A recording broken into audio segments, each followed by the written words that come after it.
बंधुगण मु आशा करे कि आपण माने समस्ते बहुत भलरे थिबे। बंधुगण ज्योतिष शास्त्र अनुसार गुरुवार दिनटी भगवान विष्णुंकर दिन होइथाय।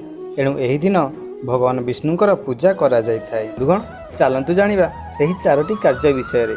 तेबे जानिबा पूर्व गोटे कथा, जदि ए पर्यंत हम चैनल को सब्सक्राइब करि नाहंती प्रथमे सब्सक्राइब करंतु एवं घंटी दबांतु, कारण एही थारे आपण को अनेक मूल्यवान कथा जानिबा सहित ज्योतिष शास्त्र एवं वास्तुशास्त्र विषय रे मध्ये जानिबा को मिलिथाय।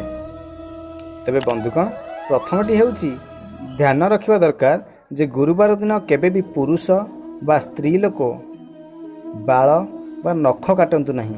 जदि घरर कौनसी सदस्य एही गुरुवार रे बाल बा नख काटे तेबे ताहार आयुष कम होइथाय। तेणु एही कारणरू एही गुरुवार दिन रे एही सब कार्यरू दूरे रहंतु।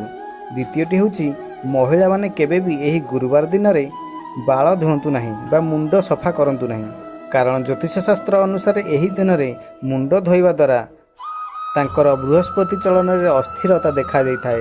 एणु एही कारणरू सेमानंकु अनेक खराब परिणाम भोगिबाकू पड़े। तृतीयटी हेउची बंधुगण गुरुवार दिन घरर कौनसी जिनिस सफा बा झड़ाझड़ी करंतु नहीं। एहा करिबा द्वारा एहा एक बड़ अशुभतर लक्षण अटे।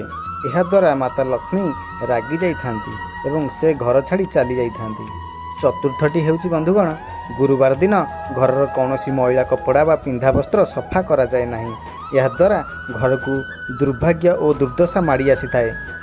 तेणु बंधुगण आशा करुछु आज रही वीडियोटी आपन को भल लागिछि। आउ जदि आपण मध्य एहा मध्यरु किछि करूछंती तेबे हमकु कमेंट बॉक्स रे निहाती लिखंतु। आउ जदि वीडियोटी भल लागिछि तो ताले लाइक करंतु और सांग मानक सहित व्हाट्सएप फेसबुक रे अधिक मात्रा रे शेयर करंतु। धन्यवाद। जय जगन्नाथ।